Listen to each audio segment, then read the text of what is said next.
49ers are falling apart physically, basically, but somehow still winning. So can the Giants capitalize, or will they get steamrolled here?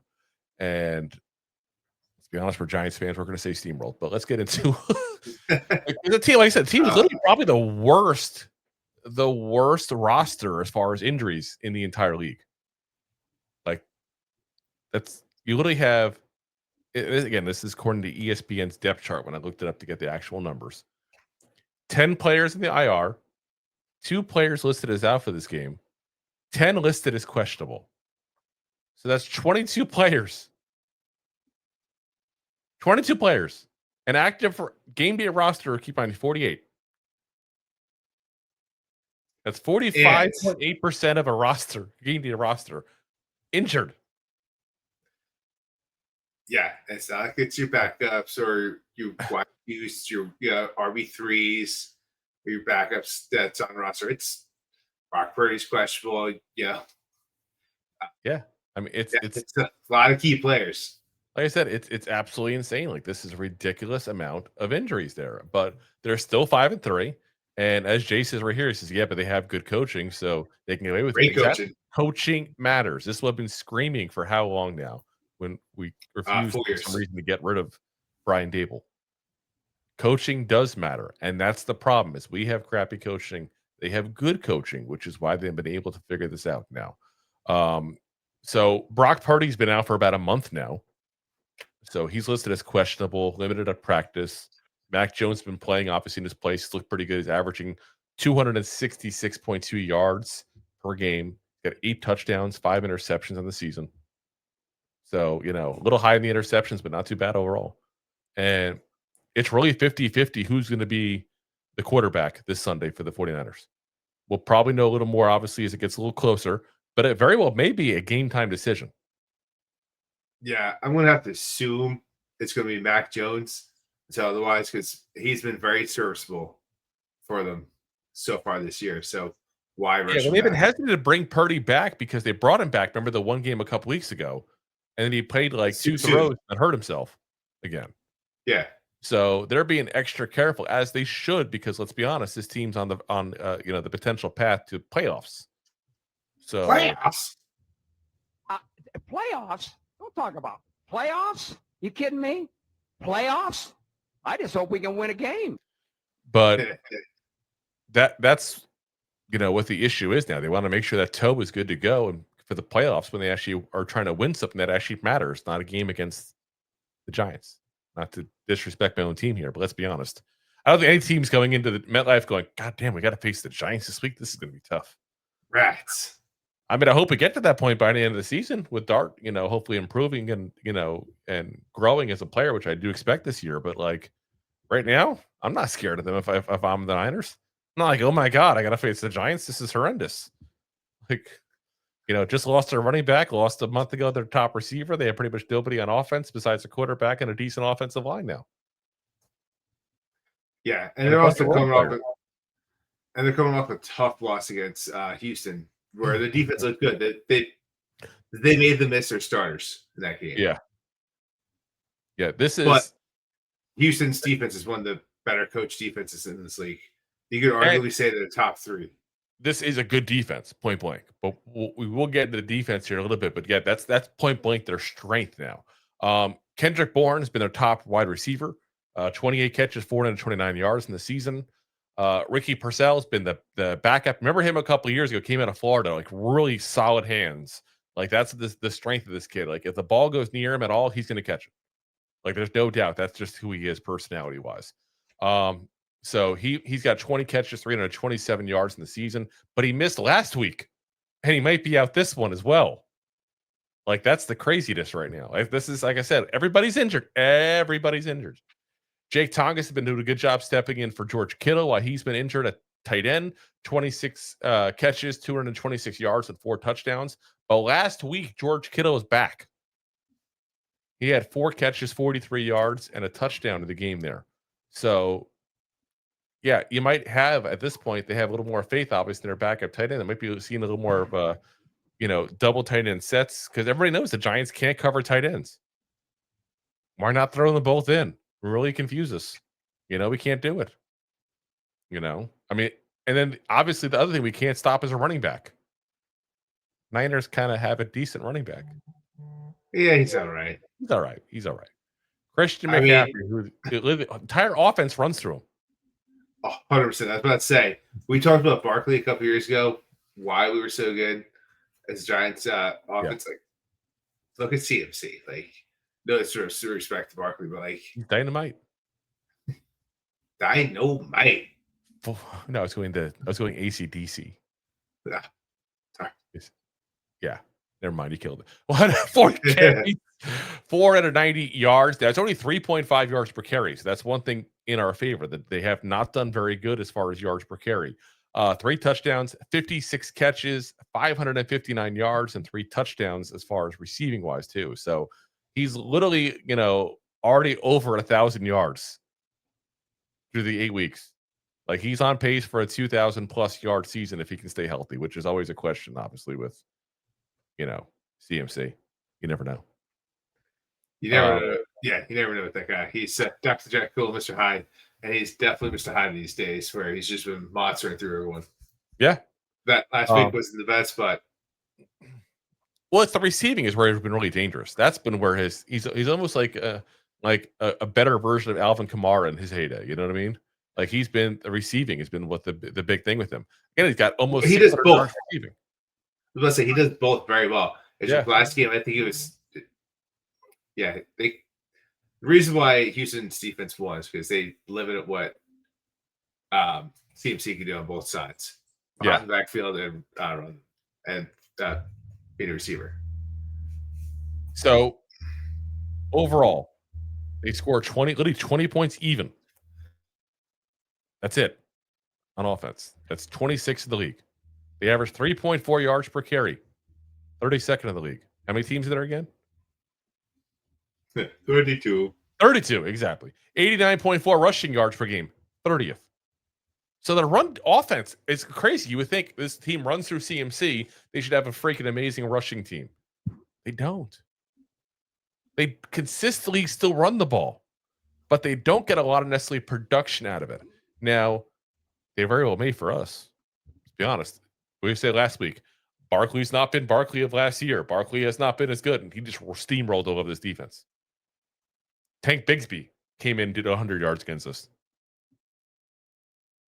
Yeah. I mean, Barkley did not do that 2 weeks ago, but yeah, this run defense, which is actually what surprised me. Why didn't he do that 2 weeks ago? Because why Barkley didn't run better against us 2 weeks ago? Because yeah, we've been terrible with it, and I think you're going to see a lot of CMC up the middle, and then once Bowen sets up for that, you see him on the side, see him on a slant. Yeah, I mean, Ned, the 49ers are a passing team, though. And that's why it's interesting to see if they do this year, if they do this week, they do kind of change that up a little bit. Because like we're saying, we can't stop the run. Now, we do have a lot of corners out, too, and stuff like that. We'll have to find out. We'll do the injury report tomorrow, obviously. Find a little more details on who we're going to have and not going to have there. But that's always a concern right now, too. But the receivers aren't that great. It's all about CMC. Now, they're good on third down. They're 46.36%. That is third best in the league. They are not efficient, though, in red zone. 52% of the time when they're in the red zone, they're going to get a touchdown. That's just 21st in the league. So definitely below average there. Defense, though, as we said, that's their strong suit. Robert Saleh's first year back as DC since having his fun in New York as the Jets head coach. And I say that fun with quotation marks. It's a shame. Like, he's got this defense rolling point blank where I'm telling you right now, I would not be shocked at all if somebody doesn't give him a shot to be a head coach again next year. And it's not the Jets. He's the seats. It won't be the Giants. It won't be the Giants. Because how could you as the Giants go ahead and trot out the Jets' old coach? Like, that's a publicity nightmare. 100%. But I'm not against it. This guy goes ahead. Imagine this guy with the tools we have on our defense, what he would do. Like, that'd be insanely good. Look what he's doing with backups. And to be honest, I don't know how the hell he's doing it. Yeah, because last year, I threw out a stat talking about the Niners about how I think they were letting up with Bosa in the game less than 60 points a game. With that, they were letting up 23 or 27 points with Bosa out of the game. And yeah, it's not been that case with them out this year. So Yeah, like I kudos. said, it's just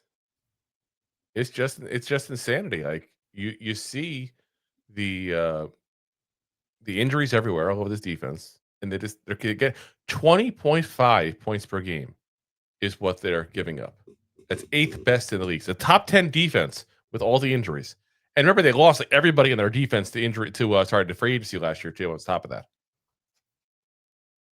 like Yeah, that's it's pretty goddamn good. And you know what the crazy part is? We talked about coaching before. Jay made that comment about coaching, which was already in our notes, but he made the comment, so I'm going to give him the credit. They're literally averaging giving up more points than they're scoring.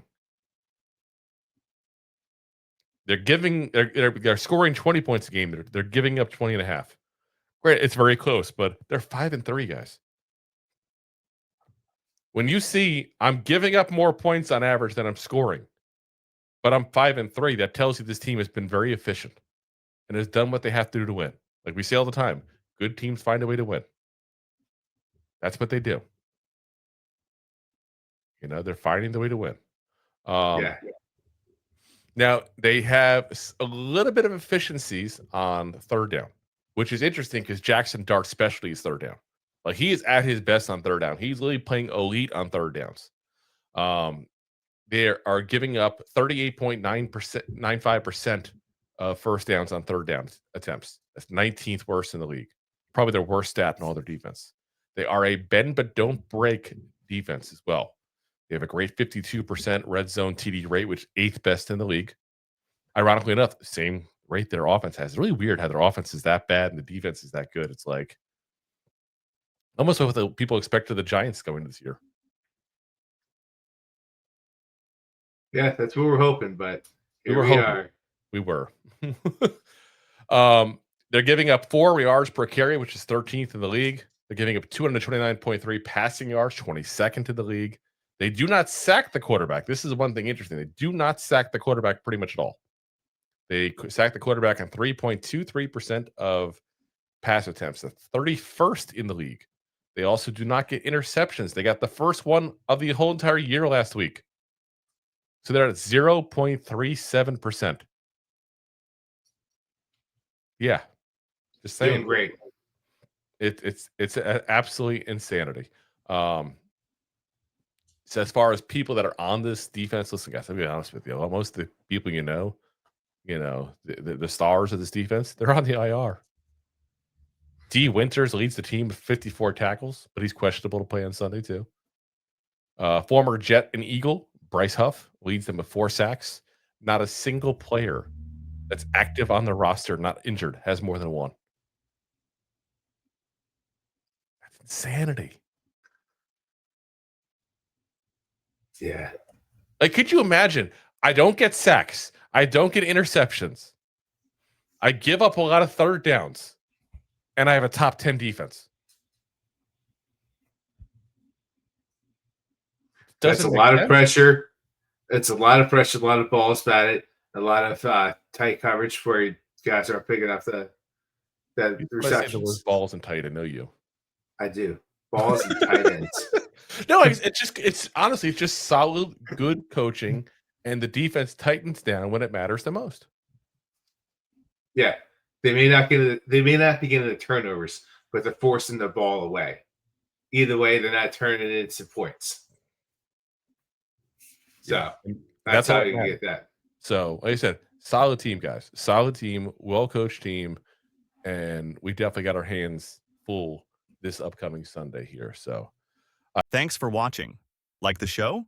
Of course you do, or you would have turned it off by now and not be hearing me. There are plenty of ways to support the show.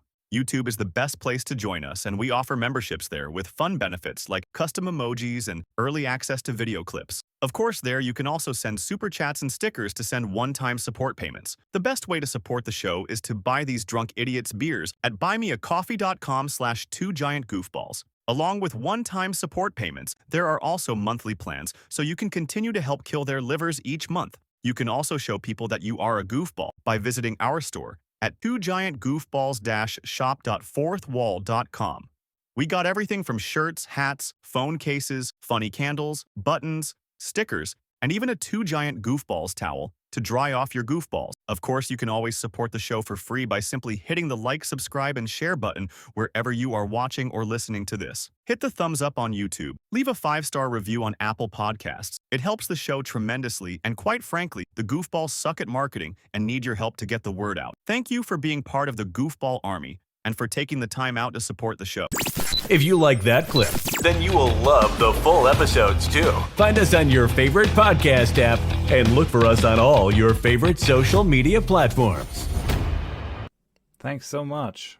Please, I'm begging you. Please subscribe.